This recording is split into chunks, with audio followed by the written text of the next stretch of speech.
हाँ तो विद्यार्थी मित्रों आगळना लेक्चरनी अंदर આપણે વાત કરી કે કોઈ પણ સમય સંખ્યા હોય તો એનું દશાંશ સ્વરૂપ કેવી રીતે દર્શાવવું અને એની દશાંશ અભિવ્યક્તિ કેવા પ્રકારની છે એની પણ આપણે ચર્ચા કરી કે દશાંશ અભિવ્યક્તિ છે શાંત છે કે અનંત છે અને અનંત છે તો કેવા પ્રકારની છે, આવૃત છે કે અનાવૃત છે, અને એના આધારે આપણે સંખ્યાઓને સમય કે અસમય એવા બે ભાગની અંદર એનું વર્ગીકરણ કરી શકીએ। હવે એનાથી પહેલામાં શું આપ્યું હતું તો કે અપૂર્ણાંક સંખ્યાઓ આપી હતી પી છેદમાં ક્યુ સ્વરૂપમાં, બરાબર છે, 2/11 કે 3/11, તો એવા પ્રકારે અંશ અને છેદ સ્વરૂપમાં આપ્યું હતું ને આપણે ભાગાકાર કરી અને એનું દશાંશ સ્વરૂપ બતાવ્યું હતું ને દશાંશ સ્વરૂપના આધારે આપણે કીધું હતું કે એની અભિવ્યક્તિ કેવી છે, શાંત છે કે અનંત આવૃત છે, બરાબર। હવે અહીંયા દાખલાની અંદર એનાથી ઉલટી પ્રક્રિયા પૂછી। શું લખેલી છે સૂચના કે નીચેની સંખ્યાઓને પી પૂર્ણાંક હોય અને ક્યુ શૂન્યેતર પૂર્ણાંક હોય, જે સમય સંખ્યાની વ્યાખ્યા અનુસાર આપણે વાત કરીએ છીએ કે પી છે એ કોઈ પૂર્ણાંક હોય અને ક્યુ છે એ શૂન્યેતર એટલે શૂન્ય સિવાયનો પૂર્ણાંક હોય તેવા પી છેદમાં ક્યુ સ્વરૂપમાં દર્શાવો। આગળના જે દાખલાઓ ગણ્યા હતા એની અંદર પી છેદમાં ક્યુ સ્વરૂપમાં આપ્યું હતું અને એમાંથી દશાંશ સ્વરૂપમાં આપણે મેળવતા હતા અને દશાંશ અભિવ્યક્તિ વિશે ચર્ચા કરતા હતા। અહીંયા શું આપેલું છે તો કે દશાંશ સ્વરૂપમાં જ આપેલું છે અને એને કેમાં ફેરવવાનું છે તો કે પી છેદમાં ક્યુ એટલે કે અંશ અને છેદના સ્વરૂપમાં ફેરવવાનું। તો બંને ક્રિયા અંશ છેદમાં હોય તો દશાંશમાં અને દશાંશમાં હોય તો અંશ અને છેદના સ્વરૂપમાં ફેરવવું, એ આપણો જે મુદ્દો હતો એમાંનું આપણે આગળના દાખલાઓની ચર્ચા કરી। અહીંયા આપણે આની ચર્ચા કરીએ તો પહેલો દાખલો આપેલો છે અને એની અંદર એવું બતાવેલું છે રકમમાં આ। હવે ત્યારે પણ આપણે ચર્ચા કરી હતી કે કોઈ પણ સંખ્યાની ઉપર જે લીટી દોરવામાં આવે છે 12, આને વંચાઈ 0.612, તો આનો અર્થ શું એ પણ આપણે સમજી ગયા કે જે સંખ્યા ભાગફળમાં વારંવાર રિપીટ થતી હોય ત્યારે એ સંખ્યાને વારંવાર ન લખતા, અનંત રીતે ન લખતા, જેટલી સંખ્યાઓ છે પુનરાવર્તિત થાય એની અંદર જે પુનરાવર્તિત સંખ્યાઓ એને લખી અને ઉપર એક લીટી આડી દોરવામાં આવે છે। આવો આપણે અર્થ સમજી ગયા। તો આનો અર્થ આપણે સાદો કરી શકીએ કે આ જે છે એ આવી સંખ્યા છે, એટલે કે જ્યારે આપણે આનો ભાગાકાર કોઈ સંખ્યાનો કર્યો, કઈ સંખ્યાનો કર્યો એનો મતલબ કે પી છેદમાં ક્યુ સ્વરૂપ પછી આવશે। અહીંથી આપણે પી છેદમાં ક્યુ સ્વરૂપમાં જવાનું છે। ઓમાં તો પી છેદમાં ક્યુ સ્વરૂપ આપ્યું હતું એટલે પી ને ક્યુ વડે ભાગતા હતા અને આપણને છેક ભાગફળની રકમ મળતી હતી। અહીંયા તો કે જવાબ ઉપરથી જવાનું છે કે કોને કોના વડે ભાગીએ તો આવો જવાબ મળે, બરાબર છે। તો 0.612 એટલે એનો સાદો અર્થ સમજી શકાય કે પોઈન્ટ પછી વારંવાર 6 જે સંખ્યા છે એ આવે છે।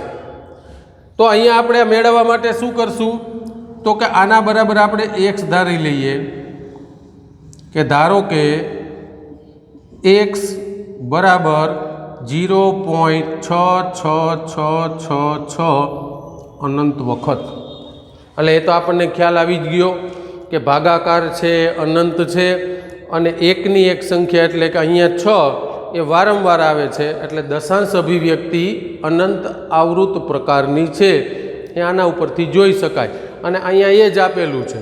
પણ આ જે અનંત આવૃત પ્રકારની અભિવ્યક્તિ એ કઈ સમય સંખ્યાની છે, એટલે કે કઈ સંખ્યાને કઈ સંખ્યા વડે ભાગીએ તો આવું અનંત આવૃત દશાંશ અભિવ્યક્તિનું સ્વરૂપ આવે એ શોધવાનું છે. આગળના દાખલાઓની અંદર શું હતું તો કે કોઈ સંખ્યાને કઈ સંખ્યા વડે ભાગવી એ રકમ આપી દેવામાં આવ્યું હતું કે આ સંખ્યાને આના વડે ભાગો, અને આપણે ભાગાકારની ક્રિયા કર્યા પછી એવું કહેતા હતા કે આની દશાંશ અભિવ્યક્તિ શાંત છે કે અનંત આવૃત છે. અહીંયા તો કે પહેલાં જ આપી દેવામાં આવ્યું તો આપણને પહેલાં જ અહીંયા એવું પૂછ્યું નથી, પણ કદાચ સાથે પૂછે તો પણ અહીંયા સીધું જ કહી શકાય કે આ દશાંશ અભિવ્યક્તિ અનંત આવૃત પ્રકારની છે. તો આનું જે સોલ્યુશન મેળવવા માટે આપણે આગળ વાત કરીએ એની અંદર શું કરવાનું છે પહેલા સ્ટેપમાં, તો કે જે સંખ્યા આપી છે એને આપણે એક્સ તરીકે ધારી લેવાની છે. કે ધારો કે એક્સ બરાબર આપણી આપેલી સંખ્યા, અહીંયા ઉપર 12 આપેલું હતું એને આપણે કાઢીએ તો સંખ્યાનું સ્વરૂપ કેવું થાય એ પહેલાં આપણે લખી લેવાનું છે, બરાબર છે. અને એના બરાબર આપણે શું ધારવાનું છે? એક્સ. હવે જોવાનું એ છે કે પોઈન્ટ પછી કારણ કે આવૃત થતો હોય એટલે મતલબ એકની એક સંખ્યા વારંવાર હાલતી હોય, તો આપણે શું કરવાનું છે તો કે આ દશાંશ ચિહ્નને આ એક અંક જે છે 6 એની આગળ લઈ જવો છે. હવે મારે વિચારો કે આ દશાંશ ચિહ્નને અહીંયા લઈ જવું હોય તો શું કરવું પડે?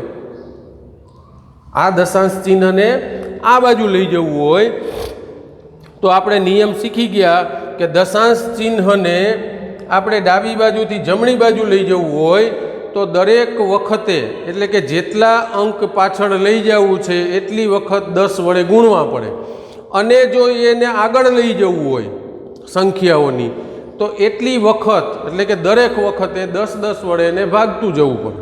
10 વડે ભાગતા જાઓ એટલે દશાંશ ચિહ્ન છે એ સંખ્યાઓની આગળ આવતું જાય, અને ગુણાકાર કરતા જાઓ એટલે સંખ્યાઓની પાછળ જતું જાય. આ સાદો નિયમ દશાંશ અપૂર્ણાંકમાં આપણે શીખી ગયા.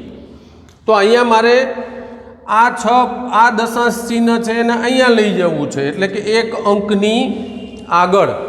અને એ વાત સ્પષ્ટ યાદ રાખજો કે આવું જ્યારે પી છેદમાં ક્યુ સ્વરૂપ મેળવવાનું હોય ત્યારે તમારી પાસે જે દશાંશ અભિવ્યક્તિ છે એની અંદર જે આપેલું છે એના બરાબર તો એક્સ ધારવાનો જ છે, જે આપ્યું છે એના બરાબર એક્સ ધારવાનો છે.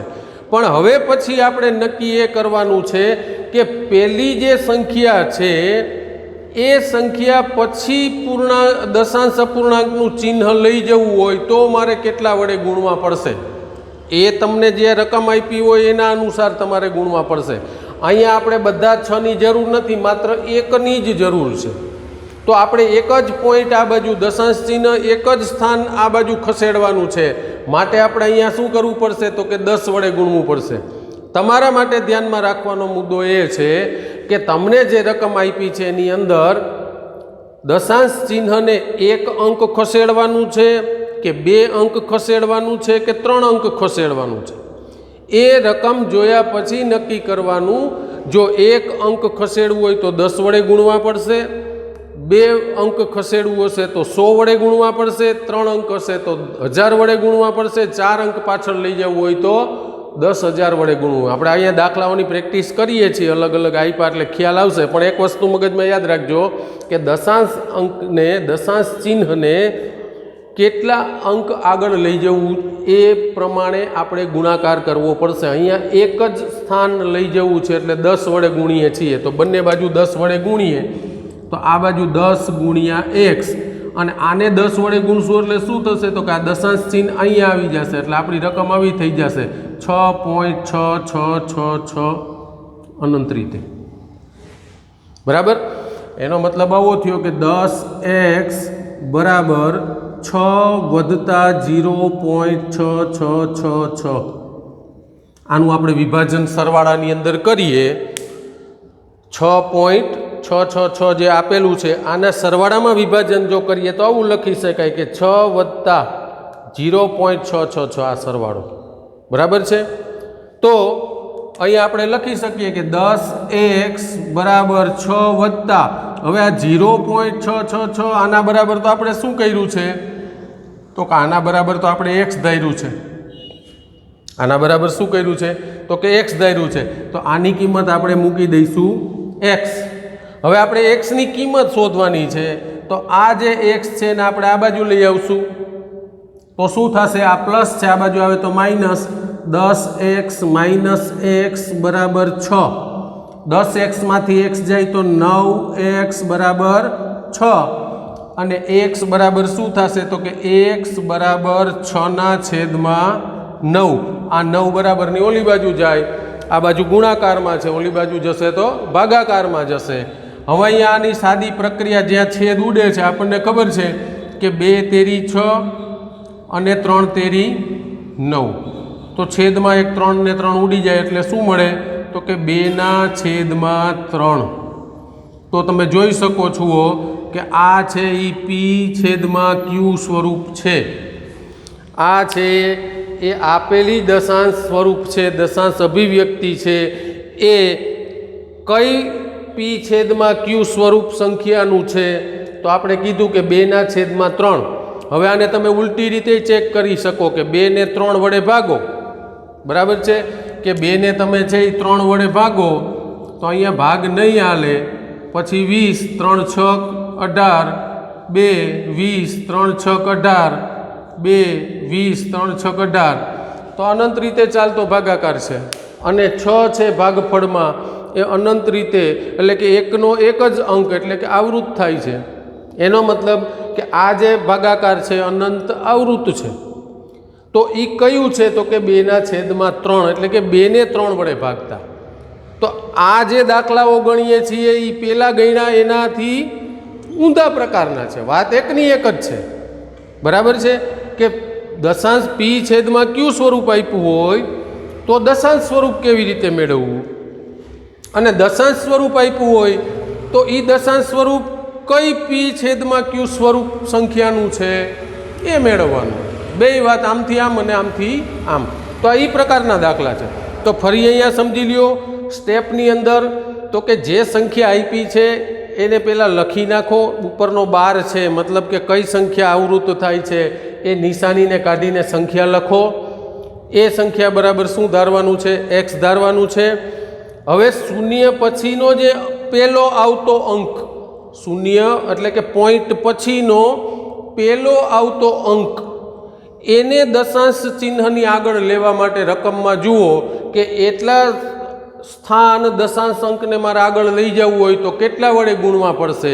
એટલા વડે ગુણો. અહીંયા પોઈન્ટ પછી તરત 6 હતો.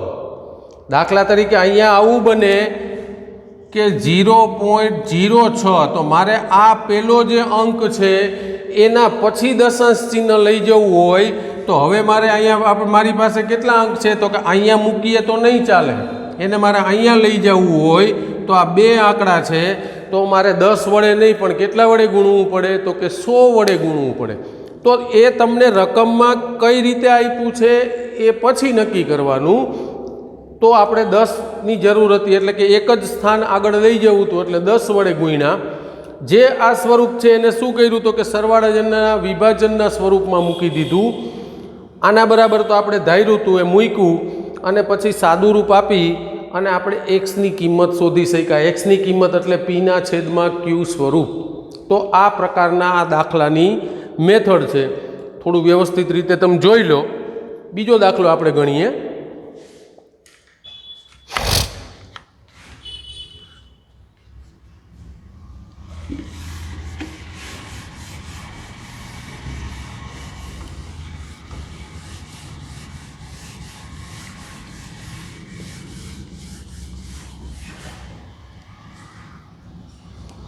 બીજી રકમ છે 0.47, 7ની ઉપર નિશાની છે 12ની. તો આનું સ્વરૂપ કેવું લખાય? બરાબર છે, અનંત આવૃત પ્રકારની જ દશાંશ અભિવ્યક્તિ છે. પણ આને આપણે લખશું કઈ રીતે? તો કે અહીંયા જુઓ આ જે નિશાની છે એ કોની ઉપર છે? 7ની ઉપર છે, 4ની ઉપર નથી. એનો અર્થ એવો થયો કે 4 છે એ એક જ વખત આવે છે. જે ભાગાકાર કરીએ છીએ એમાં પહેલી વખત 4થી ભાગ હાલે છે, પછી જે કંઈ ભાગ હાલે છે ને ભાગાકારની ક્રિયા અનંત રીતે ચાલે છે એમાં દરેક વખતે ભાગફળમાં 7 7 7 7 જ આવશે. એનો મતલબ કે 7 જ રિપીટ થાય છે. એટલા માટે અહીંયા 7ની ઉપર નિશાની આપેલી છે. જો 4 7 4 ને 7 4 ને 7 બેય વારંવાર રિપીટ બેય આંકડાઓ થતા હોત તો બેયની ઉપર નિશાની આપેલી હોય. અહીંયા એક જ નિશાની આપેલી છે 7 ઉપર. આનો અર્થ આવો થાય કે 0.4 પછી 7 7 7 7 અનંત રીતે. એટલે 4 એક જ વખત આવે છે ભાગફળમાં, પણ પછી પહેલી જ વખત 4 વડે મતલબ ભાગ આવેલો, પછી દરેક વખતે 7 7 અનંત રીતે ચાલે છે.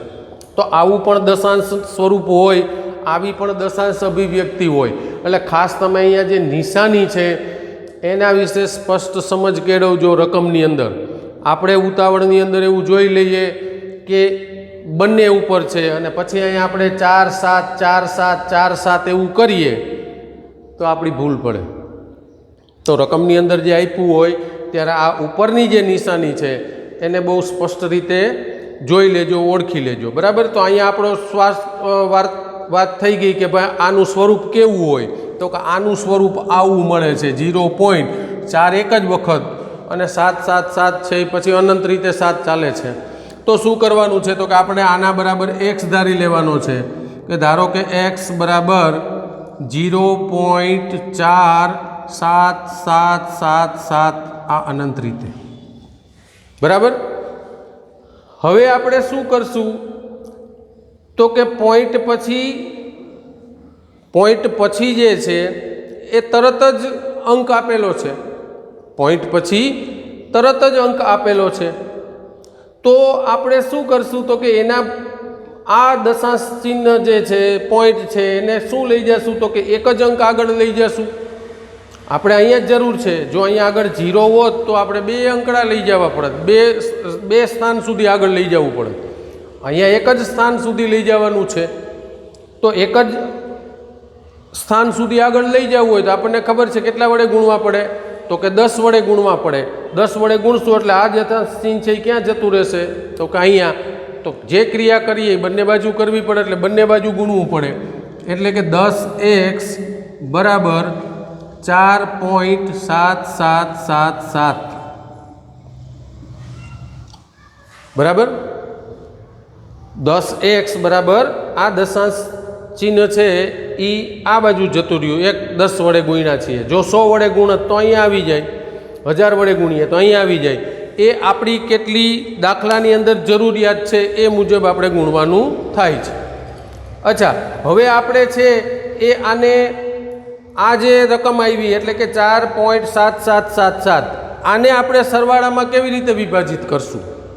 બરાબર છે. પહેલાંમાં જેમ કર્યું હતું 6.6666 તો 6 વત્તા 0.666. તો આને પણ એવી રીતે આપણે વિભાજિત કરવાનું. પણ વિભાજિત કરતી વખતે ધ્યાન રાખીએ કે એની અંદર આ જે અંક છે એ સમાઈ જવો જોઈએ. દાખલા તરીકે તમને એમ થાય કે સાહેબ આપણે અહીંયા આવું કરીએ કે 4 વત્તા, તો 4 વત્તા કરીએ તો આ પણ એનું વિભાજન જ છે સરવાળામાં. 4 વત્તા 0.7777 પણ એના બરાબર આપણે છે એ x ધારેલો નથી. એના બરાબર x ધારેલો નથી. બરાબર છે.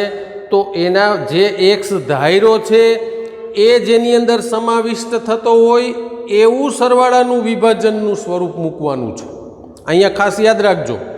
પહેલાંમાં બહુ સ્પષ્ટ હતું 6 પોઈન્ટ એટલે આપણે ઇઝીલી મૂકી શકીએ. તો કે અહીંયા આપણે આવું સ્વરૂપ નહીં લઈ શકીએ. 4 વત્તા 0.77 નહીં મૂકી શકીએ કારણ કે આના બરાબર x નથી. x બરાબર 0.4777 છે. તો આવું સ્વરૂપ હોય ત્યારે આપણે વિભાજનમાં કઈ રીતે મૂકશું? તો કે આવું થાય 4.3 વત્તા 0.477777. આપણે આનું વિભાજન કઈ રીતે કર્યું? તો કે 4.3 વત્તા, હવે એનો આપણે સરવાળો આવી રીતે કરી શકીએ કે 4.3 અને વત્તા 0.4777. તો અહીંયા 4 ને 3 7. આપણું જે મૂળ સ્વરૂપ છે એ આવી ગયું. જે 10 વડે ગુણીને આપણે સ્વરૂપ મેળવીએ છીએ એ જ સ્વરૂપને સરવાળાના વિભાજનમાં મૂકવાનું છે. જો અહીંયા પોઈન્ટ પછી આ જે દશાંશ અભિવ્યક્તિ છે એમાં અંક આપેલો છે માટે આવું થયું. દાખલા તરીકે એક જ અંક આપ્યો હોય તો આપણા માટે બહુ ઇઝી થઈ જાય. અહીંયા આપણે સીધું જ છે એ 4 વત્તા કરી શકીએ, પણ અહીંયા એવું નથી, કારણ કે 4 છે એ રિપીટ થતો નથી. માટે અહીંયા છે એ આપણે જ્યારે એક્સ ધારીએ છીએ ત્યારે કિંમતમાં પહેલો અંક 4 આવે છે. તો જ્યારે 4 આવે છે ત્યારે આપણે આ જે 10 વડે ગુણ્યા પછી મળતી જે રકમ છે એને સરવાળામાં એવી રીતે વિભાજન કરશું કે જ્યાં આપણો આ એક્સ છે એ એના વિભાજનમાં આવી જવો જોઈએ. તો અહીંયા આપણે 4 અને 0.77 આવું વિભાજન નહીં કરીએ, એને બદલે કેવું વિભાજન કરશું તો કે 4.3 અને પછી 0.444. એ તો ચોખ્ખી વાત છે કે અહીંયા 3 અને અહીંયા 4 બેયનો સરવાળો 7 થાય છે.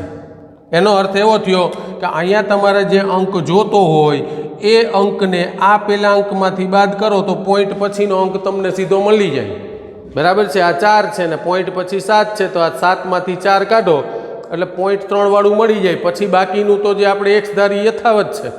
તો અહીંયા થોડો જે સરવાળામાં વિભાજન કરીએ છીએ ત્યાં થોડી સ્પષ્ટતા મેં તમને કરી. બરાબર છે? એમાં ભૂલ ન થાય એની કાળજી લેજો.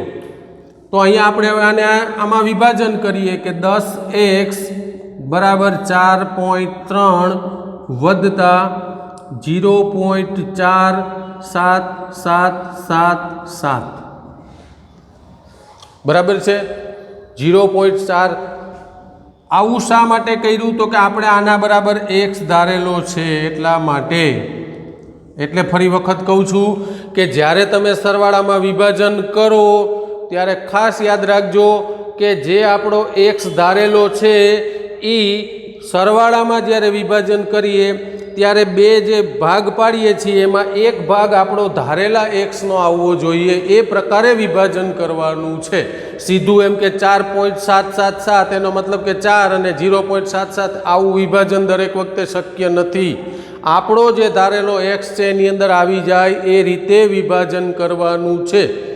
હવે અહીંયા તમે મૂકી શકો કે 10x વત્તા 4.3 અને વત્તા એક્સ, કારણ કે આ આપણો ધારેલો એક્સ હતો, મેં કીધું એમાં આવી જવો જોઈએ. એક્સને આ બાજુ લઈ આવીએ, 10x માઇનસ એક્સ બરાબર 4.3 એટલે કે 9x બરાબર 4.3 એટલે કે જે એક્સ છે એ બરાબર 4.3/9. અને આ પોઈન્ટ કાઢવું હોય તો છેદમાં એક શૂન્ય તમે મૂકી શકો એટલે કે 43/90 એટલે કે P/Q સ્વરૂપ આવ્યું. એટલે કે 43 ને તમે 90 વડે ભાગો ત્યારે તમને આ સ્વરૂપ મળશે. પહેલી વખત ભાગની અંદર 4 હાલશે અને પછી દરેક ભાગની અંદર 7 7 7 એવું જ આવશે. બરાબર છે? તો અહીંયા એક પ્રકારનો દાખલો હતો, એટલે ખાસ યાદ રાખો કે જે આપણે એક્સ ધારીએ છીએ એ એક્સની કિંમત સરવાળાના વિભાજનમાં આવવી જોઈએ, ત્યાં ભૂલ ન થાય.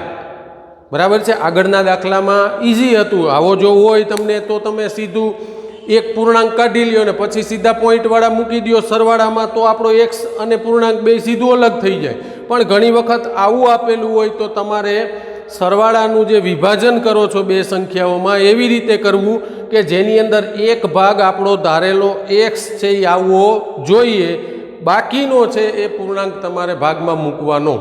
બરાબર છે? તો આ વસ્તુને ખાસ યાદ રાખજો. જોઈ લો દાખલો. પછી આપણે એક આગળ દાખલો કરીએ છીએ, ત્રીજો દાખલો આપેલો છે એ. તો ખાસ અમુક બાબતો જે હું અહીંયા તમને સ્પષ્ટતા કરતો જાઉં છું વિદ્યાર્થી મિત્રો, યાદ રાખજો. કારણ કે ઘણી વખત મેં કીધું એમ ઉતાવળની અંદર આપણે છે એ અમુક બાબતોને ભૂલી નથી જતા એવું કહેતો, પરંતુ ઘણી વખત છે એ આપણે ઉતાવળની અંદર છે એ સ્ટેપ મૂકવાનું ભૂલી જઈએ, અથવા તો ગણતરીમાં કોઈ ગુણાકારમાં કે સરવાળામાં ભૂલ થતી હોય અને એને કારણે આપણા દાખલાઓ ખોટા થતા હોય છે। અહીંયા ત્રીજી રકમ છે 0 પોઈન્ટ। હવે અહીંયા તમે જોઈ શકો છો કે 0 0 અને 1 આ ત્રણેયની ઉપર બાર આપેલો છે, ત્રણેયની ઉપર લીટી કરેલી છે। એનો મતલબ કે આપણો જે જવાબ છે એની અંદર આ ત્રણેય અંક આ જ ક્રમમાં વારંવાર રિપીટ થાય છે। એટલે કે અહીંયા તમે આને લખો તો 0 0 1 0 0 1 0 0 1 આ રીતે આપણો ભાગાકાર અનંત રીતે ચાલે છે। આ રીતે ભાગાકાર અનંત રીતે ચાલે છે આ જ ક્રમની અંદર, કારણ કે ત્રણેય સંખ્યાઓ ઉપર લીટી। તો ખાસ કરીને તમારે જોવાનું કે ઉપરની લીટી છે એ એક આંકડા ઉપર છે, 2 ઉપર છે, 3 ઉપર છે, 4 ઉપર છે, 5 ઉપર, કેટલા ઉપર છે એ પ્રમાણે તમારે સંખ્યા લખવાની છે। આગળનું સ્ટેપ ખ્યાલ છે, એક્સ ધારી લેવાનો છે કે એક્સ બરાબર 0.001 001 001 અનંત રીતે। હવે મેં તમને કીધું હતું એમ કે પોઈન્ટ પછી શૂન્ય છે, આપણે કોઈ પણ અંક પછી દશાંશ ચિહ્ન લઈ જવાનું છે, બરાબર છે। પહેલામાં 6 પછી લઈ ગયા હતા, બીજામાં 4 પછી લઈ ગયા હતા, અહીંયા આપણા 1 પછી લઈ જવું છે। તો હવે 1 છે એ વિચારો કે આ દશાંશ ચિહ્નથી કેટલામાં સ્થાને છે, તો કે 1 2 અને 3 ત્રીજા સ્થાને છે। એનો મતલબ કે આ દશાંશ ચિહ્નને આપણે 1 2 અને 3 સ્થાન સુધી પાછળ લઈ જવું છે। તો 3 સ્થાન સુધી લઈ જવું હોય તો પહેલી વાર 10, બીજી વાર 10 અને ત્રીજી વાર 10, એટલે કે 10 ગુણ્યા 10 ગુણ્યા 10, એટલે કેટલા વડે ગુણવા પડે? 1000 વડે ગુણવા પડે। તો બંને બાજુ તમે ગુણો તો 1000x બરાબર, હવે શું થશે તો કે આ દશાંશ ચિહ્ન અહીંયા જતું રહેશે, એટલે આગળ પૂર્ણાંક 1 મળી ગયો અને 1 પછી 0 0 1 0 0 1 0 0 1 આવું અનંત લખી શકાય, બરાબર છે। તો પોઈન્ટ પછી ફરી યાદ રાખજો, પોઈન્ટ પછી આવતો પેલો પૂર્ણાંક આંકડો, પછી 1 હોય 2 હોય 3 હોય 4 હોય જે હોય ત્યાં સુધી આપણે દશાંશ ચિહ્નને લઈ જવાનું છે। ત્યાં સુધી લઈ જવા માટે કેટલા સ્થાન દશાંશ ચિહ્નને આપણે ખસેડીએ છીએ એટલા 1ની ઉપર 0 વડે ગુણવા પડે। આ સાદો નિયમ દશાંશ અપૂર્ણાંકનો તમે શીખી ગયા છો, યાદ કરી લેજો। પહેલામાં 1 જ હતું, બીજામાં 1 જ હતું, એટલે કેટલા વડે ગુણ્યા હતા? 10 વડે। અહીંયા છે એ આંકડો ક્યાં છે તો કે ત્રીજા 3 સ્થાન ખસેડવાનું છે, માટે કેટલા વડે ગુણ્યા? 1000 વડે। તો 1000x બરાબર, હવે આનું આપણે સરવાળામાં વિભાજન કરવાનું છે। તો અહીંયા ઇઝી છે, જુઓ 0 0 1 0 0 1, તો આપણો x પણ એ જ સ્વરૂપમાં છે 0 0 1 0 0 1 0 0 1। એનો મતલબ કે અહીંયા સીધા જ બે ભાગ પાડી શકાય કે 1 વત્તા 0.001 001 001। અહીંયા વિભાજન સરળ છે, કારણ કે આ જે પાછળ છે એ જ આપણો ધારેલો x છે, એટલે અહીંયા વિભાજનમાં કોઈ બીજું વધારાનું કરવાનું થતું નથી। તો આના બરાબર છે એ આપણે શું ધાર્યું છે તો કે x મૂકી દઈએ તો 1000x વત્તા 1 વત્તા આની કિંમત કેટલી ધારી છે? x પ્લસ x આ બાજુમાં આવે તો માઇનસ, તો 1000x માઇનસ x બરાબર 1। 1000x માંથી 1x જાય તો કેટલા x વધે તો કે 999x બરાબર 1। તો 1ની કિંમત જોતી હોય તો x બરાબર 1/999, એટલે કે p/q, એટલે કે તમે 1ને 999 વડે ભાગશો એટલે તમને આ પ્રકારની દશાંશ અભિવ્યક્તિ મળશે, બરાબર છે। તો આગળના લેક્ચરની અંદર ચર્ચા કરી, આ સ્વરૂપ હોય તો દશાંશ સ્વરૂપ અને દશાંશ અભિવ્યક્તિ મેળવવી, અને આની અંદર ચર્ચા કરી કે દશાંશ અભિવ્યક્તિ આપેલી હોય તો એના ઉપરથી p/q સ્વરૂપ મેળવવું, બરાબર છે। બંને વસ્તુ આપણા મગજમાં ક્લિયર થઈ જવી જોઈએ, બરાબર છે। અહીંયા મેં સ્પષ્ટતા 2-3 બાબતની કરી કે દશાંશ ચિહ્ન છે, પોઈન્ટ જે છે એને કેટલા અંક આગળ લઈ જવો એટલા વડે ગુણવા પડે। 1 અંક હોય તો 10, 2 સ્થાન ખસેડવો હોય તો 100, 3 સ્થાન ખસેડવો હોય તો 1000, 4 હોય તો 10,000। અહીંયા આપણી કેટલી જરૂરિયાત છે કે પહેલો જે અંક આવે છે 0 પોઈન્ટ પછીનો, એના પછી દશાંશ ચિહ્ન લઈ જવું છે। અને બીજી બાબત કે જે સરવાળાનું વિભાજન કરતા હો ત્યારે ખાસ ધ્યાન રાખવો કે એક વિભાજન આપણે જે એક્સ ધારેલો છે એવું જ મળવું જોઈએ, તો જ એક્સની કિંમત મુકાશે. તો આવું સરવાળાના વિભાજન માટે ખાસ ધ્યાન રાખજો. જોઈ લો આ દાખલા, અને આની અંદર કંઈ પણ પ્રશ્ન હોય તો તમે પૂછી શકો છો. અને આવી બીજી પ્રેક્ટિસ છે એ બુકમાં, પ્રેક્ટિસ વર્કમાં બીજા ઘણા બધા દાખલાઓ આપેલા છે, એને તમે ગણજો. અને છતાં પણ આ મુદ્દાને લઈને કંઈ પણ અસ્પષ્ટતા હોય કે કંઈ અસમજણ હોય તો તમે છે કોમેન્ટ બોક્સમાં અને વોટ્સએપ નંબર દ્વારા પૂછી શકો છો. સ્વાધ્યાયની અંદર આગળનો મુદ્દો નેક્સ્ટ વિડીયો લેક્ચરમાં ચર્ચા કરશું.